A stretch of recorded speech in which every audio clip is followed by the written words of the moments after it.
sold some calls pretty far out of the money, a bit out of in time in terms of time, and we talked about selling some puts as well. Even though you're not making as much money per put, the benefits are that it lowers your overall margin requirement when you have calls and puts. So it's a good strategy in 99% of the trades that you put on to at least watch that. Now, I want to back up 1 second. So that being said, all right, let's back up just a little bit and let's talk about if you are really, really, really risk averse. And there is nothing wrong with being risk averse. You have to assume some risk in anything you do in life. I mean, let's face it, you walk out the front door, there's a risk, right? You could fall down the steps, you could get bit by a dog, you could get run over by a bus. I mean, anything is possible. So we all assume a little bit of risk every day in our daily lives. How much risk do you want to assume when you're trading? Okay.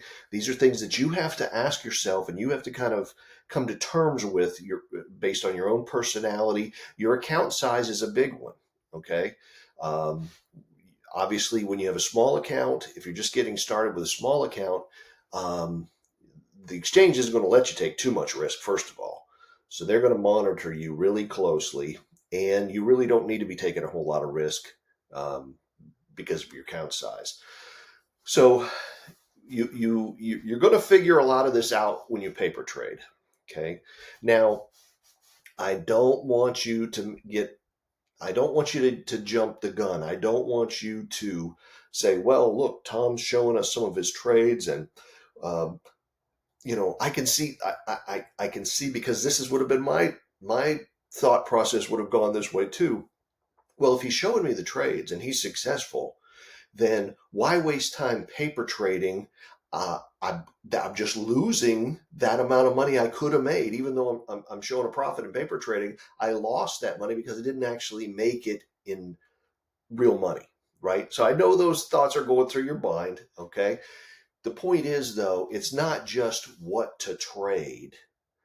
All right, because there's a lot more that goes into this, and you have to, even if it's in a simulated environment, you have to experience being in the trade and not allowing a emotional roller coaster and the emotional pitfalls that can happen to you when you're actually in the trade. You've got to get that figured out when before you're risking real money in the market. Does that make sense? So you cannot skimp on the paper trading. You've got to paper trade. You've got to do it. Kind of try and simulate how you would have to do it with the amount of money that you're actually going to be opening your account with, or how much you have in your account, and try to trade in relation to that. So you don't want to get yourself over margined and all those sorts of things.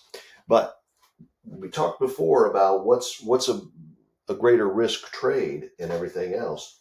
All right, I know there are option sellers that are successful option sellers who, in an uptrending market, will never ever sell a call. Never. They will just all they'll do is they'll sell puts. Now they obviously won't do it in the 30-day time frame. Okay, they will do it in the maybe 60, maybe 90, and they'll get a call that's pretty far out of the money, or maybe even just up just a little bit. They'll sell these calls, or excuse me, puts way out here, and they'll collect a few $100s for them usually, and then they're fine with that. That's it. It's a fairly low risk. It's a high probability trade. I'm making a few $100. Absolutely fine. Don't think for a minute that I am advising you against that. Okay. You just have to do what feels right to you, what type of the amount of risk that you can tolerate, and where is the best place for you to be. The only way to figure that out is paper trading. So please, please, please don't skimp on the paper trading. Don't think you can just say, well, I've got this figured out, or I'm going to watch Tom's trades and I'm just going to I'm just going to jump in with real money. Don't do that. It's the worst thing that you can do. Okay. You just have to trust me on that. You've got to have some real world experience in the markets to be able to do this. And ultimately, I want you to be able to learn how to do this on your own. I'm not going to be here forever. You know, we've got an agreement to do this for a certain period of time, and I certainly will honor my agreements. But, you know, I'm not going to be here forever. And if you want this to continue in your life and be a way to generate wealth in your life and be able to maybe even pass this skill down to your children at some point, you have to learn how to do it. Okay.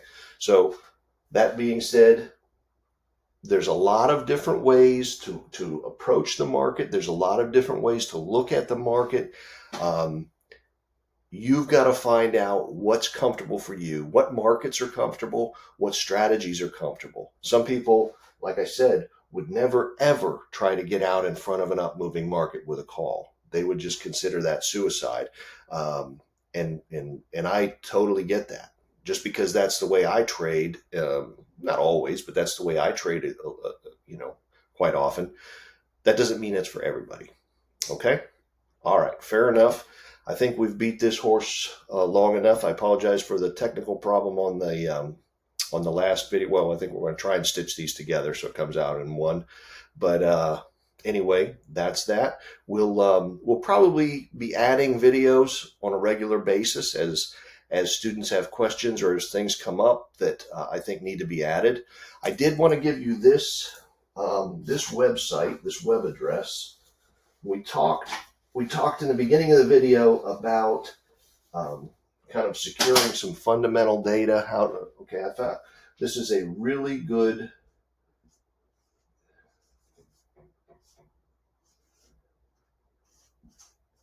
it's ADMIS.com.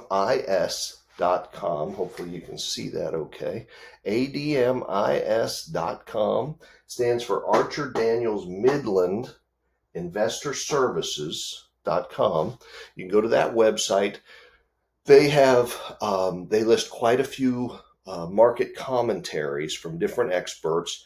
You can watch commentaries about the grains, about the meats, about financial instruments, energy sector, all sorts of things, and it'll have a lot of good data. The other thing that they have there is a really nice option chart for all the markets. You can pull the option chart out. It'll list all the strikes and what it is currently, how much it is, calls and puts. It's a really great way to kind of get an idea of where you may want to be. And then when you go to your trading platform, you don't have to do a separate search for each individual strike price and waste time that way. You can kind of get an idea off of their chart. And it's a helpful thing. So I just wanted to pass that along. But anyway, we will be, I'm sure we'll be back with another video. And until then, as always, if you have any questions, drop me a line and let's go make some money. All right. Have a great one. Bye-bye.